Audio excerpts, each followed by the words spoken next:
got recorded then. Okay, my name is Taylor Empey. I'm a personal trainer and nutrition specialist here in Salt Lake City. Did you hit record? Okay, we're recording. Cool. I'm on it. And today I'm going to talk about nutrition myths. There's a lot of myths oriented around nutrition. There's a lot of information out there in the internet about how to diet properly, and it's just a lot of conflicting information. I'm sure a lot of you have probably searched for different pieces of nutrition advice and you're not really sure what to follow, and there's thousands of diets out there that some of them are backed by science and some of them aren't, and you're not sure what's right for you. So today I want to just cover some of the basics of some of the top nutrition myths and at least dispel those for you, because this information is actually backed by scientific research, and give you a little bit of an overview of some of those nutrition myths, and we'll go from there. So, who am I? You're probably wondering why you should listen to me. Like, why am I on stage? Why should I listen to this information versus what I've already read or heard? So I've got 6 years of industry experience. I've got multiple certifications from the International Sports Sciences Association, which is an accredited educational program for personal training and nutrition. I hold a certification in sports nutrition as well as fitness nutrition. And my background has an emphasis in kinesiology and nutrition science.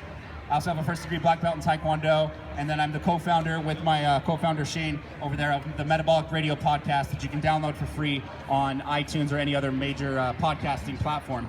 And I've been featured in the media. Awesome. Myth number 1, it's not just about calories in versus calories out. Who's heard that before? It's all just about calories in, calories out. Count calories and you'll lose weight, right? Yeah. And we have some free nutrition articles here if you want. So a calorie is not just a calorie. A calorie is essentially potential energy or a macronutrient that a certain food item may provide, but depending on how your body partitions that nutrient will determine what it does in your body. And not all calories are created equal. You know, basically, when you consume different types of proteins, carbs, or fats, depending on your current state, your body may do different things with those particular nutrients. And essentially, like here's an example. Let's say you take 100 calories of sugar versus 100 calories of protein. Those macronutrients are going to serve different functions in your body, and your liver is going to determine what those different macronutrients go and do. And you could absolutely use the sugar for energy, but if your food stores are already filled up, you actually could start using that extra sugar fuel for being stored as fat. So really, like, just counting your calories is not necessarily going to get you the exact results that you want. It is one component of nutrition and metabolism, but it's not the end-all be-all. And so there's a lot of other things that go into it. Things that go into it are things like hormones. So your endocrine system, depending on the current state of your endocrine system, your body may be doing a lot of different things with specific foods and macronutrients. Meeting your daily required basal metabolic needs. So who's heard of your metabolic rate or your metabolism, right? So if you're not consuming the right types of calories and the right amount of calories to sustain your normal basal metabolic function on a daily basis, even if you eat in a deficit, your body can still store fat because it's under too much stress. You're going to change a lot of the internal physiology that's going on in your body if you're not meeting those basal functions. And so it's important that you meet your basal metabolic needs first, and then utilize activity and things like calorie restriction or other nutritional techniques above meeting those individual needs. And the problem is, you could easily eat 800 calories a day, but then you're going to do a lot of damage to your metabolism, and you may lose weight, but that weight's not necessarily all going to come from body fat, and it's going to not be a long-term sustainable diet for you. And then you may end up yo-yoing back up. So who here has tried to lose weight? And did you gain it back? Right? So a handful of you. That's because it wasn't sustainable for you. And it may have been due to inadequate planning with caloric restriction or not meeting those basal metabolic functions and those needs. Also, meeting the demands of stress and physical activity. Let's say we meet those basal metabolic function and needs by eating enough calorie energy, but you're very, very active running marathons, or an athlete, for example, or someone who's just a very large fitness enthusiast, like Ryan, who's been hosting this event. He loves doing fitness activities. If that individual only eats their minimum caloric need, but they are extremely active above that to the point where they're in a deficit, where they're burning more than over 1,000 calories a day that they're not replacing, they can also put their body under too much stress, and it can actually change, like I was talking about, the nature of your endocrine system to where you can actually store fat in a deficit. That is a possibility. Different body types also require a different balance of carbohydrates, proteins, and fats. So there's not a one-size-fits-all when it comes to proteins, carbohydrates, and fats, or any nutrition concept. There's always an exception to the rule. Different body types will actually respond really well to different macronutrient profiles. So proteins, carbs, and fats are the macronutrients. Naturally thin individuals, naturally athletic individuals, and naturally heavier set individuals will respond better to a different balance of proteins, carbs, and fats. And so that's why just counting calories is not going to necessarily get you to the entire result that you want, even though it may be one tool that you can use. So other things that affect the calories in, calories out concept, and why it can be a myth, it's just one simple tool, is things like disease state and stress. So myth number 2, you should eat 5 to 6 small meals a day to stoke the metabolic flame. Who's heard that? Right? Okay, so this is really popular, or it has been really popular.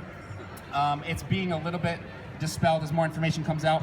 So when we're talking about this concept, the idea is that the thermic effect of food, or basically the calories that you lose during the process of digestion, means that you're not going to net the same amount of energy once that food gets absorbed into your body.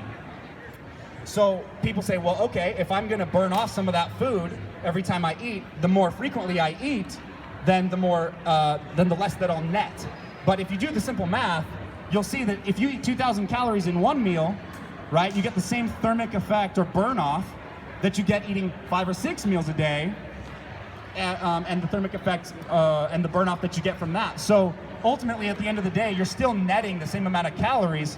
All you did was change your meal frequency. So it doesn't necessarily elevate metabolism. However, what it does do is it balances blood sugar. So if you're hypoglycemic or diabetic, or you just tend to get brain fog, those kinds of things, meal frequency can actually help with stable energy. And one big thing that it does is it actually decreases the tendency to get cravings. However, I will talk about the benefits of not eating as frequently and doing like intermittent fasting protocols, and we're going to talk about that in a sec. One thing to consider when we're talking about meal frequency is that if you have to eat 5 or 6 meals a day, that's a really good justification to buy a meal replacement or a supplement. And so supplement companies push this really heavily because it sells more product. And it's not to say that supplements aren't helpful, because I take supplements myself, but you just want to understand, who is the source of information that you're getting this information from, and is there any kind of hidden agenda there? And with protein and meal replacement companies, that's definitely something that they will advocate. You can see healthy fat loss and muscle building in any diet. I've seen it doing 5 to 6 meals a day. I've seen it doing intermittent fasting. I've seen it doing high carb, low carb, high fat. So there's not a one size fits all for you. And there are many different dieting protocols you can utilize to see the results that you want to see. And you don't necessarily have to abide by one protocol, especially eating every 3 hours, which is challenging. And meal frequency can basically vary depending on your individual need or desire. Like, I have people that love intermittent fasting. They don't want to eat breakfast. They just want to eat, a few hours a day, and it works for their schedule. Other people hate that, and you don't have to do it. They like to eat 5 or 6 snacks a day. That works for them. So meal frequency can be for, basically whatever preference you have. This is one of my favorites. Myth number 3, cholesterol is bad for you. Who's heard that? Cool. Yeah, me too. And I used to believe it as well. So dietary cholesterol being bad for you has been debunked very recently. There's many healthy foods that contain cholesterol, and cholesterol is a key nutrient that essentially cleans things up in your system and serves a lot of other healthy functions like cell structure, cell health, and it also can release positive anabolic hormones that'll burn fat and build muscle. So dietary cholesterol limits have been removed off of the 2015 dietary guidelines. The research has shown that 300 milligram per day limit that there was with cholesterol has little to no association, dietary cholesterol, with blood lipid cholesterol levels, because you can consume no dietary cholesterol and actually still have high blood lipid cholesterol, and that can be as a result of other factors in your diet, especially things related to sugar consumption and inflammation. And so your liver can still produce cholesterol even in the absence of dietary cholesterol intake. And so they've found that even a high consumption of healthy cholesterol sources will not necessarily negatively impact your actual blood lipid cholesterol. And so you can consume foods that actually do have certain cholesterol in them, and it's actually healthy for you, not detracting from your health. Let's see, yes. Basically, the science that once demonized fats a few decades ago was actually flawed, and a lot of it has been skewed by the actual researcher that conducted a lot of the anti-fat campaign-based research. And so we're now realizing with better science and better research that healthy fats as well as cholesterol actually play substantially beneficial roles in your health and nutrition, and they can be incorporated in your diet. Now, clearly, there's individual factors that you need to take into consideration, because I'm not trying to make a blanket statement for everybody. You need to assess your own individual needs to determine if eating more cholesterol is right for you, and any of these techniques, intermittent fasting or increasing your meal frequency. So don't just take my word for it, do some research yourself. Myth number 4, low-carb diets are unhealthy for your body and brain. So the traditional U.S. dietary guidelines advocate a very high carbohydrate diet, and I prefer a high carbohydrate diet myself. I'm not trying to demonize carbohydrates by any means.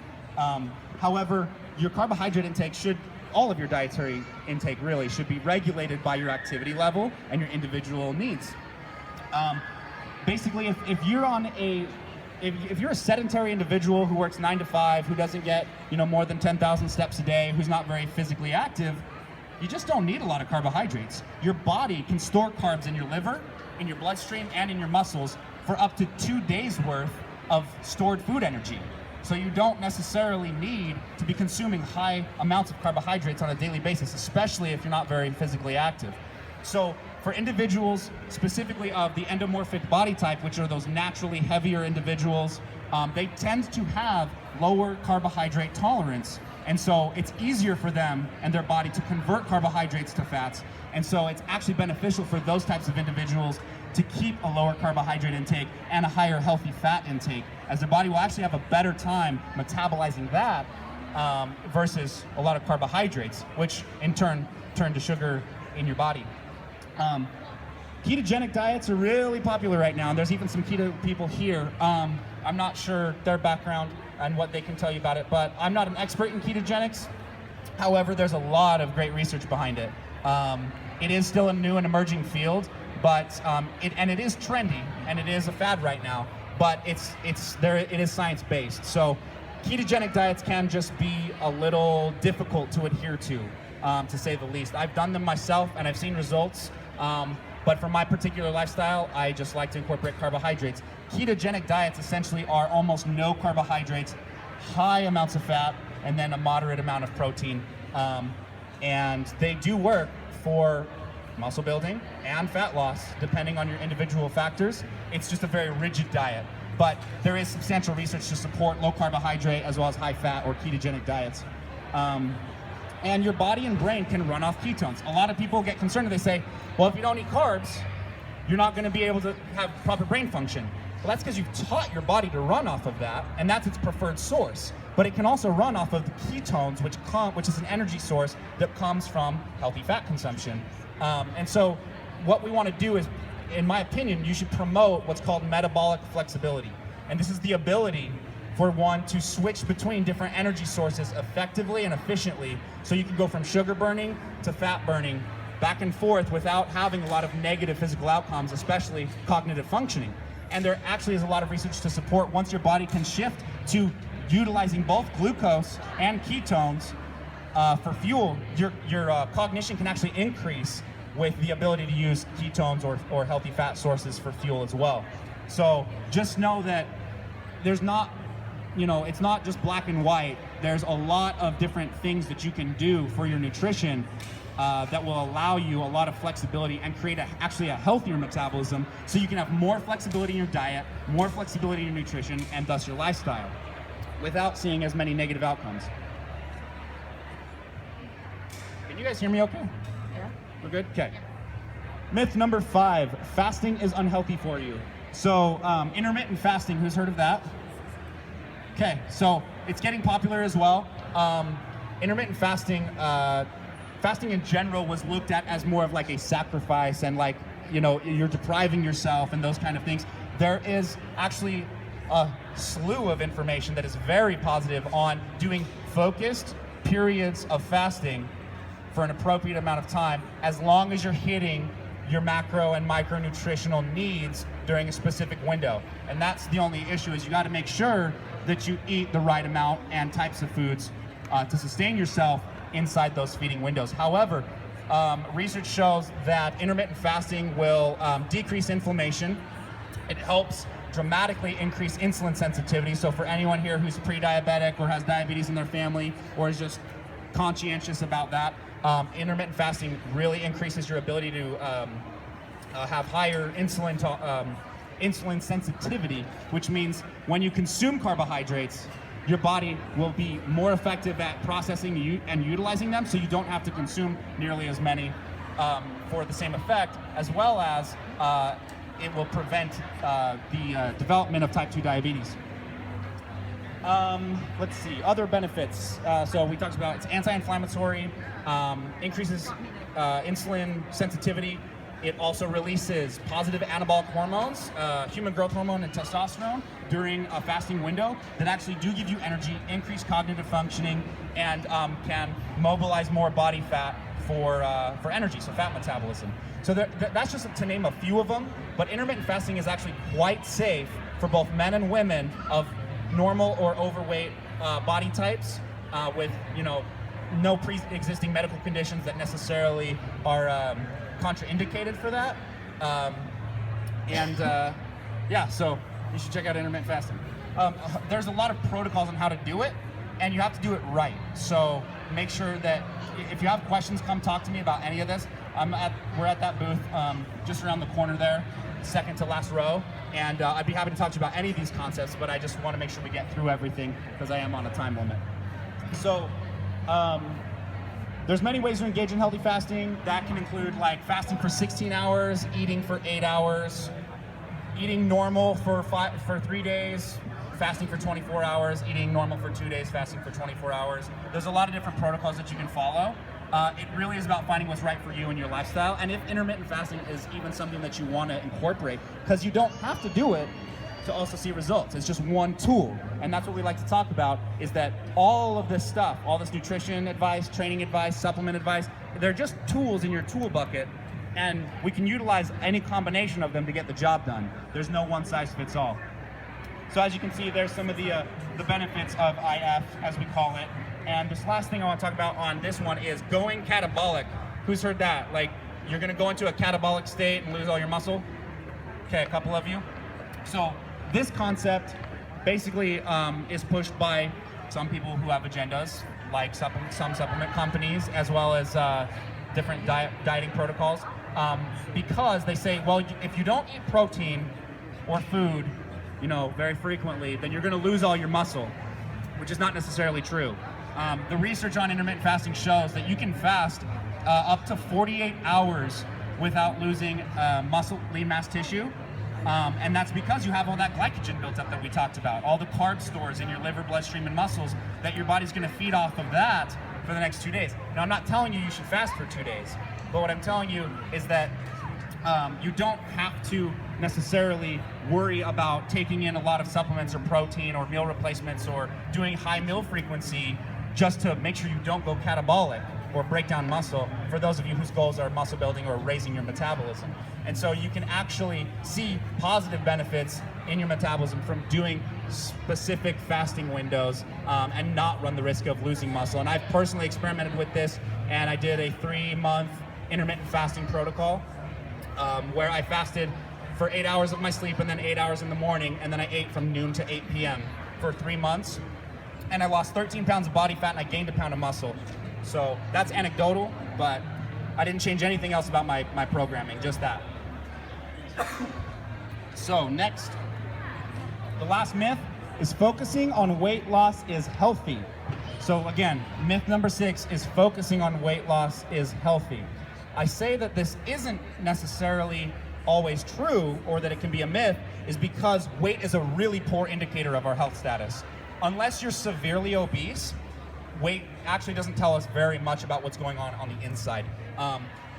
What we want to focus on really is more about where your body fat percentage is in relation to your lean mass and how your whole internal physiological system is functioning. And so looking at things like blood panels and your hormones to check really how are you functioning. Because I have friends who are very overweight. I have a guy specifically who's, thank you, who's almost 300 pounds, yet he's in a healthy body fat percentage range, and his blood markers show virtually no problem. If you cover up his weight on his panels, he looks like a virtually perfect specimen, yet he's 295 pounds and he's a competitive weightlifter. So that's not to say that he couldn't still have stress on his bones or his joints, because clearly there is stress that comes from being overweight.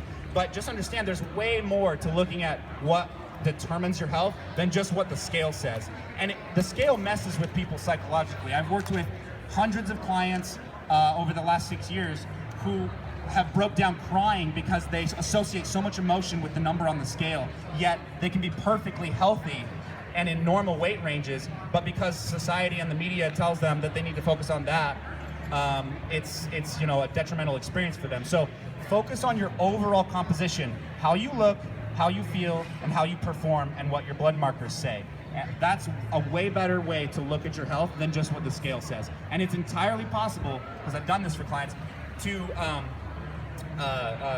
lose weight, or lose body fat, I should say, not weight, but lose body fat in a surplus of calories and build muscle in a deficit of calories, which people will say that that's not true, but because we talked about calories in and calories out only being one concept of metabolism, you can actually eat more and burn more fat and get tighter inches and fit into the clothes that you want to fit into with more flexible dieting and food freedom than you think.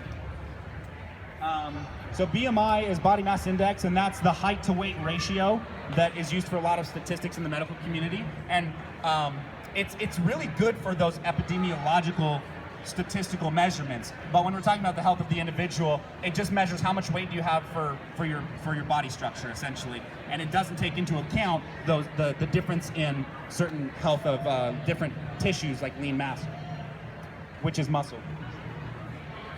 And I will say though, for some individuals, losing weight is going to be the main health priority for them, because they may be clinically obese or severely obese to the point where just taking weight off is going to remove stress off their body that is going to potentially save their life or prevent bariatric surgery. So that is going to be the case for very large individuals, but not necessarily for other groups. So the takeaway message is that these industries are in their infancy. Weight loss, nutrition, fitness, dietetics, it's all very young, and the research is constantly emerging. And as you can see, like only a few decades ago, we were talking about how bad fat was for you. Now we can see that when we lowered fat and raised carbohydrates in our foods, it's made things worse. So now we're realizing with new research that that's changing. So just remain open-minded. Like, don't even take what I'm saying 100% blindly. Like, go do your own research or come talk to me and challenge me, and let's talk about, these different concepts and the different, perspectives oriented around them. Because I don't want you to just take this information blindly like you've taken everything in the past. Research is constantly developing, and new concepts are going to come out, and we may learn that some of this is a little different than I'm talking about. So I want you to remain open-minded, but I also want you to remain skeptical. And don't fall victim to dogmatism. So that's just taking in information blindly without consideration of other perspectives or opinions, and getting stuck in a rut of potentially old perspectives that aren't necessarily as sound in terms of research. So basically, the last thing I want to say is that there's always an exception to the rule, and so no one dieting protocol is going to fit every person. No one supplement's going to do the same thing for every person. No one training method is going to do the same for every person. And so you are an individual with your own individual needs, and you should try to find out as much as you can about yourself and your internal physiology and your health status and your medical conditions, to where you can do something that's personalized for you and not just follow a cookie cutter program. And so that's what I like to do. And Shane, my co-host of my podcast, Metabolic Radio, I work as a personal trainer, and he and I have the podcast together, and we try to educate people on how to more personalize their programming for workouts, their nutrition, and their supplementation, if even needed. So if you want some more advice on how I can help you do that, come over to our booth. We're the second row from the last, and we're focusing on, I'm releasing programming in the form of an online training website that will allow you to customize things like custom nutrition calculators, macronutrient calculators, activity calculators, different kinds of workouts, and dietitian approved meal plans and things of that nature that can help you do something that's more personal for you, but at an affordable cost. And if you feel like you need a little bit more personalization, come talk to me and we can talk about what my one-on-one training looks like for you, and then we can actually delve more into your individual needs. So thank you for your time. I appreciate it.